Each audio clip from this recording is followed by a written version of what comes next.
Quelles sont tes racines et tes fondations? Donc j'ai été élevée par uniquement ma mère parce que mes parents ont divorcé, j'avais 4 ans. J'ai très peu de souvenirs de mon père et ma mère ensemble. J'ai un petit frère qui a 4 ans de moins que moi. Et donc on a vécu tous les trois avec ma mère dans la bienveillance, dans le dialogue, dans l'ouverture d'esprit, dans la compréhension. Voilà, ça a été fluide en fait, très très fluide parce que je pense que voilà, donc, ma mère elle a quand même niveau de compréhension, d'ouverture, d'exigence. Enfin, elle n'a pas d'exigence pure et dure, elle est vraiment voilà, dans l'ouverture, dans l'écoute. Donc je pense que ça joue, évidemment, pour les racines. Après, au-delà de ça, évidemment, ben, quand tu vis sans père, il manque peut-être quelque chose, un modèle, une façon différente de voir les choses aussi, parce que ben, moi j'ai la version féminine, ça c'est sûr, je l'ai, mais j'avais pas forcément la version masculine. Donc il a fallu après que j'aille la chercher, que j'essaie de la comprendre. Donc ça a été un vrai challenge. Voilà. Donc ben, moi j'ai toujours vécu à Metz. Et ça fait quelques générations du côté de ma mère qu'on était implanté ici. Les valeurs que j'affectionne, c'est vraiment la famille parce que ben, je pense que c'est important. Surtout celle que j'ai construite évidemment. Parce que je l'ai faite comme je l'avais dans mon cœur.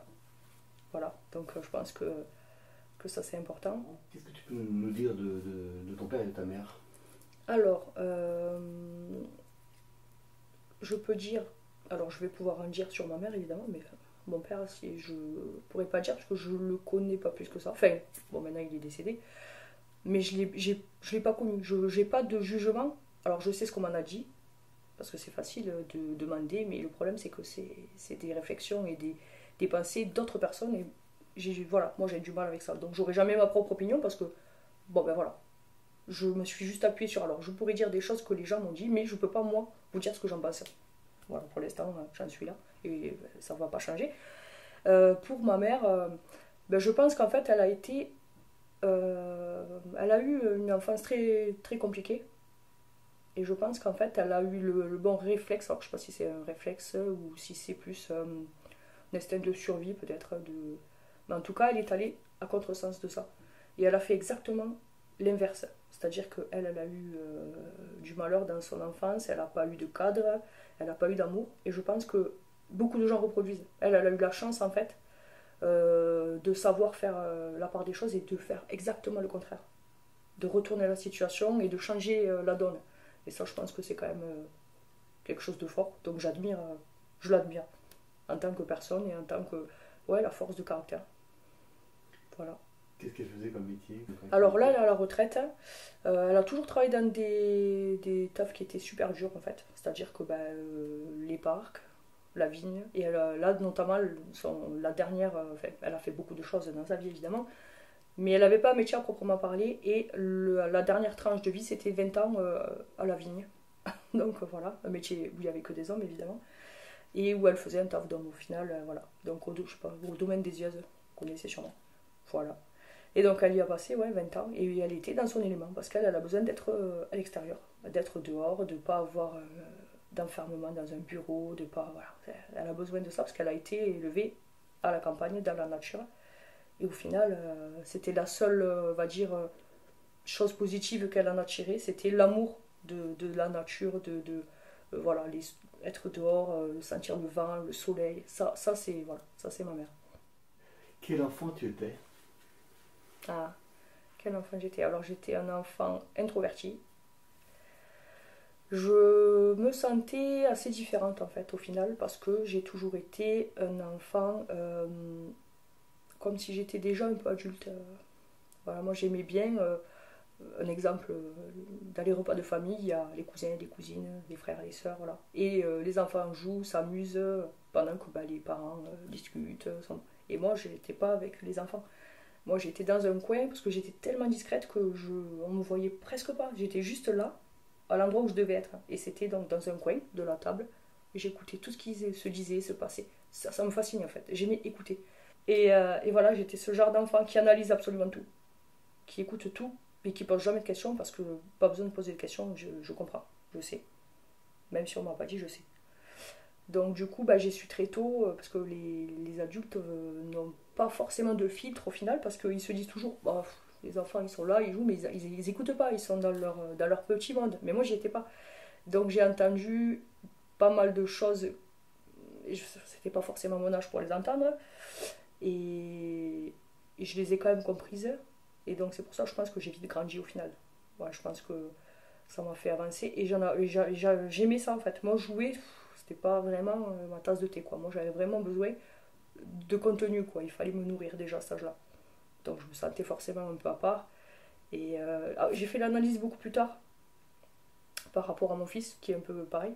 Et je vois que ouais, finalement. Alors j'étais heureuse, mais bizarrement, je ne pourrais pas dire j'ai eu une enfance heureuse. C'est bizarre, le paradoxe. Parce qu'au final, ouais, je pense que tout ça, tous ces problèmes qui n'étaient pas de mon âge, j'avais déjà tout ça en tête en fait. Et il fallait déjà faire le tri, il fallait déjà bien. Voilà.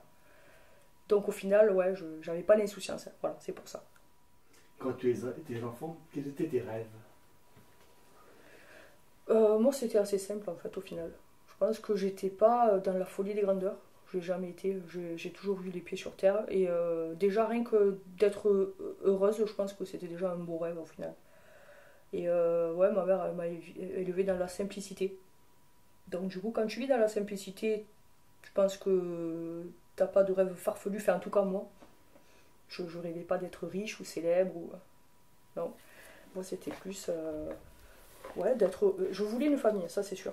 Voilà, ça, je voulais construire ma famille, je voulais des enfants. Alors oui, ça peut être un rêve, au final, on peut l'assimiler comme un rêve. Et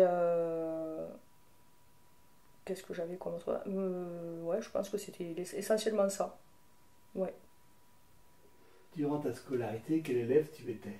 Alors moi, j'étais très discrète, toujours pareil. Toujours dans la moyenne. Voilà. Sans bague, quoi. J'étais transparente. Enfin, c'était presque ça. Moi, j'ai jamais aimé attirer le regard, attirer l'attention. Je préfère être ouais, discrète, posée. Et ouais, j'étais comme ça. Alors, je pense que au niveau scolaire, à purement parler, c'est toujours pareil. Par exemple, tu me poses des questions et j'ai du mal parce qu'en fait, il faut que ça soit carré, que je sais pas où aller, c'est trop vaste. Voilà. Et bien en fait, à l'école, c'était ça. C'était qu'on me demandait quelque chose, que ça soit n'importe quelle matière, et en fait, c'était tellement compliqué pour moi. Mais en fait, c'était simple, hein. Mais compliqué dans le sens où j'allais beaucoup plus loin que ce qu'on me demandait. Et du coup, je ratais le truc, quoi, hors sujet. Alors que, parce que c'était tellement vaste que je me dis, mais non, c'est pas possible, je peux pas juste répondre ça. Et je peux pas me cantonner à ce truc-là. Mais je savais pas comment l'exprimer. Alors au final, bon, des fois, ouais, c'est pour ça que j'étais moyenne au final. Parce que je savais pas comment gérer ça. Et je pense que, ouais, je pense pas que ma mère, elle ait détecté qu'il y avait un truc. Parce que je parlais pas trop. Même, enfin, j'ai jamais été dans le. Alors on parlait beaucoup avec ma mère, mais au niveau de tout ce qui était sentimental, j'ai toujours été un peu, même petite, assez réservée, voilà. Donc je pense que ouais, j'ai pas dit qu'il y avait un truc que je sentais qui tournait pas rond. Donc forcément, bon ben voilà. Voilà. Du coup, bah voilà, j'ai été. Donc dans les petites classes, c'était ça. Puis après, arrivé au collège, 6ème, gros bug. Parce qu'en fait, pas prête quoi. Parce que t'arrives, t'as 11 ans, et puis t'es dans un cadre assez carré, toujours pareil, hein, dans une classe avec un professeur, ça va, tout va bien, t'es en sécurité. Et là, insécurité. 300 élèves, des grands, des petits, des moyens, des profs, des salles, faut changer, des livres. Impossible. Il me faut beaucoup de temps en fait, j'ai l'impression, dans certaines situations, pour que voilà, que j'ai compris toutes les ficelles, que j'ai besoin, voilà. Et après, une fois que c'est bon, c'est acquis. Mais il y a certaines choses, je sais pas pourquoi, ben là j'ai eu besoin de plus de temps. Donc du coup, j'ai redoublé. Et j'ai redoublé, alors c'était pas forcément pour le travail en lui-même, mais comme j'étais déstabilisée tout court, du coup j'ai pas réussi à me focaliser sur le travail, on va dire. Deuxième année, j'avais compris le système, j'avais compris comment ça se passait. Bon ben voilà, là ça a roulé quoi. Enfin, je veux dire, j'ai même été déléguée de ma classe, alors que je suis pas du tout dans normalement le. Alors je sais pas ce qui m'a pris ce jour-là, voilà. J'étais au conseil de classe, tout ça, je me suis dit bon, voilà. Et puis ça a roulé après. Forcément beaucoup moins quand tu arrives à peu près ouais, 4ème, et puis tu commences à sortir un peu, qu'il y a les copains, les copines, les amoureux, voilà. Là c'était moyen, mais bon voilà, ça n'a jamais été catastrophique. Je me suis toujours maintenue, on va dire à peu près. Tu as un frère, tu nous as dit. Mhm. Quels sont tes rapports avec lui? Alors j'ai de très très bons rapports avec mon frère. On a toujours été super proches, on s'est toujours bien entendus. Je suis encore même un peu trop protectrice avec lui. Peut-être des fois plus que ma mère. Je sais que ma mère elle a plus de lâcher prise sur ça et je sais que moi j'ai tendance à être vraiment peut-être un peu trop voilà, dans la protection. Du coup, à l'adolescence, naturellement, vu que l'écart d'âge s'efface à un certain moment, forcément. Et là, à ce moment-là, on a commencé à traîner ensemble, hein, voilà. Et on a eu un peu les mêmes amis, les miens, les siens, les nôtres, voilà. Et du coup, forcément, j'ai rencontré FX, puisque c'était un pote à lui. Et du coup, à partir de là, forcément, les liens étaient différents, puisqu'on était vraiment dans la même bande d'amis, et on sortait tous ensemble, et plus tard, on est parti en voyage, en vacances ensemble, lui avec sa copine, moi avec FX, les soirées, enfin tout, en fait on fait tout, enfin voilà, c'est mon ami, c'est mon frère.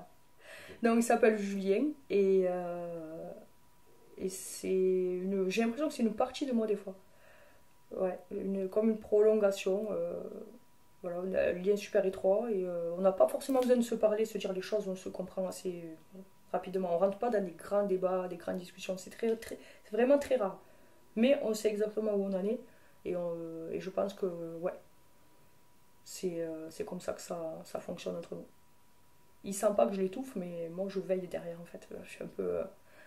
Maintenant j'arrive à avoir un peu la distance. C'est vrai que je me rappelle d'une petite anecdote à l'époque quand on sortait, donc on était plus jeunes.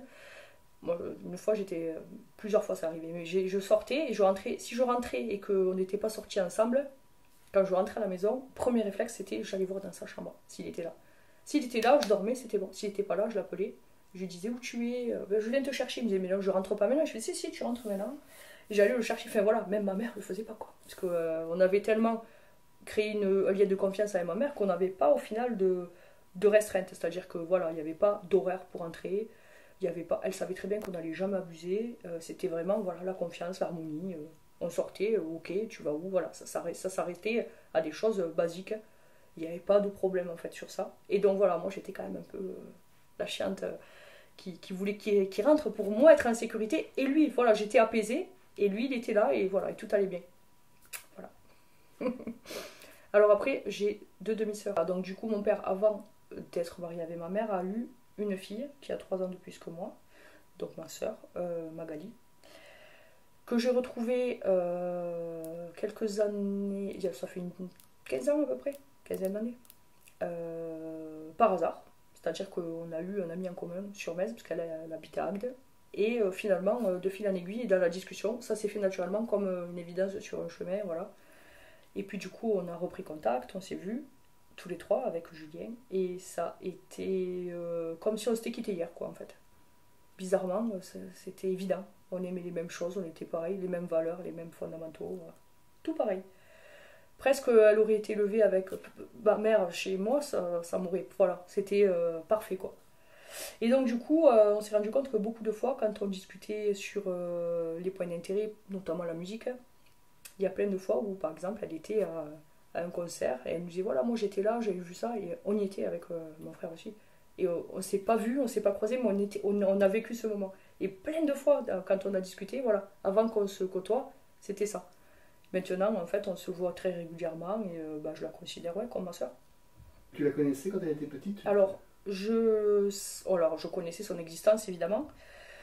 Mais vu que mon père a beaucoup d'enfants un peu partout, parce que c'est pas la seule, et qu'il s'est occupé d'absolument personne, quand mes parents étaient encore mariés, ma mère faisait un peu forcing pour qu'il aille voir cet enfant, en fait, et qu'il apprenne, et qu'il s'en occupe. Parce qu'elle, elle est comme ça, elle aurait voulu avoir plein d'enfants, elle aurait accueilli tout le monde, enfin voilà.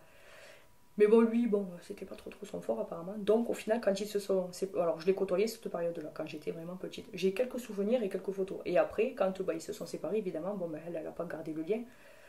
Donc c'est pour ça que ça s'est arrêté et qu'il y a eu la coupure jusqu'à ce qu'on ait 20, 22, 23, enfin moi, vers là, à peu près. Et qu'on se retrouve... mais ça a été... c'est toujours pareil, hein, c'était le moment en fait, voilà. Les choses se font quand elles doivent se faire, je pense, et voilà. Donc pour moi, ça ne sera jamais du temps perdu au final. Je ne le vois pas comme ça. Je Je me dis pas on a raté 15 ans, on a raté non, c'est juste voilà, le bon moment avec les bonnes personnes et tout simplement. Après le divorce avec ma mère, mon père donc a rencontré une nouvelle femme évidemment. Lui il adorait les femmes, il était très, très grand séducteur, c'est ce qu'on m'en a dit. Hein. Et c'est ce que j'ai pu du coup voir, hein, parce que bon j'étais petite mais j'ai rencontré beaucoup de femmes. Le peu que je l'ai vu, il y avait beaucoup de femmes.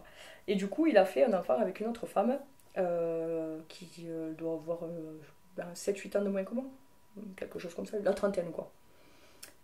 Et alors pareil, je l'ai côtoyé au début, puis voilà, quand c'est terminé évidemment, bon ben plus trop de nouvelles. Et là récemment, il y a eu les 40 ans de ma grande sœur. Et elle a d'autres sœurs. Je sais pas si c'est clair avec toutes ses sœurs, mais...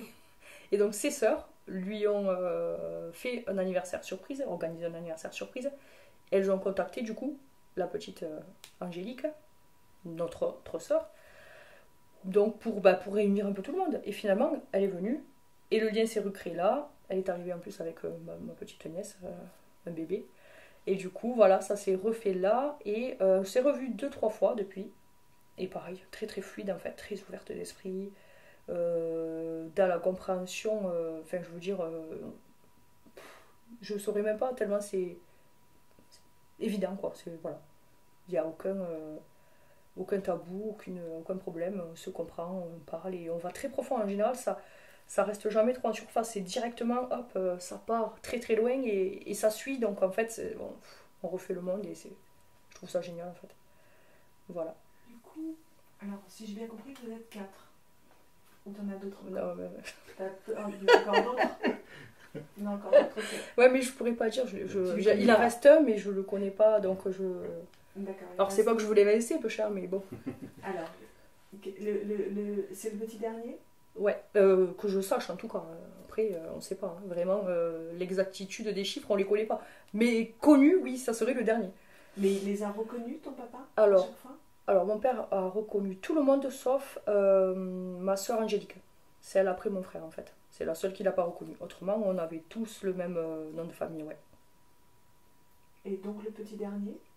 Alors c'est le seul qui a vécu avec lui au final parce que après tout ça, lui il s'est posé avec la mère de cet enfant et je crois qu'ils sont restés ensemble une quinzaine d'années peut-être, quelque chose comme ça. Ils l'ont eu quasiment de suite, donc je pense qu'il avait peut-être 13-14 ans quand il est décédé. Alors si, j'ai toujours dit que si un jour je voulais savoir un peu plus sur mon père, ça serait à lui que je demanderais.